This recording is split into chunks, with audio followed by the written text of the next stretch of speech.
Welcome to Session 9, Percent Meaning, Conversion, and Basic Problems. Percent is a ratio with a comparison base of 100. Connecting percent, decimal, and fraction representations makes percent problems predictable and prevents rules from becoming isolated tricks. By the end, you will be able to do the following. Convert among fractions, decimals, and percentages.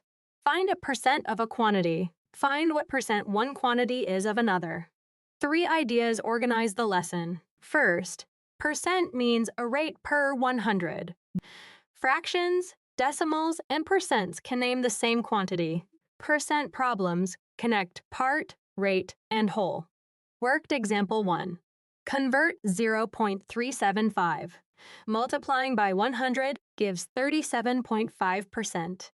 As a fraction, it is 375 over 1,000, which simplifies to 3/8. Check. 3 divided by 8 equals 0.375. Worked example 2.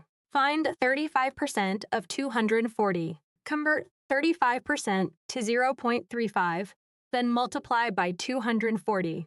The part is 84. Check.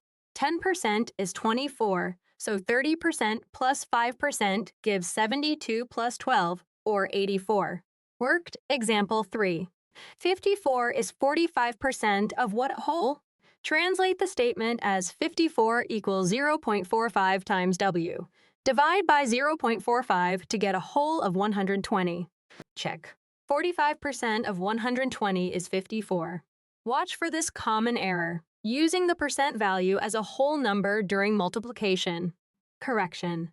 Convert the percent to a decimal or fraction before calculating.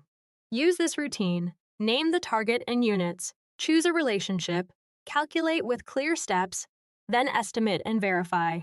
Name the part, rate, and whole, write their multiplicative relationship, solve, and compare with a familiar benchmark such as 10%, 25%, 50%, or 100%. For more lessons and focused practice, visit bridge2exam.com.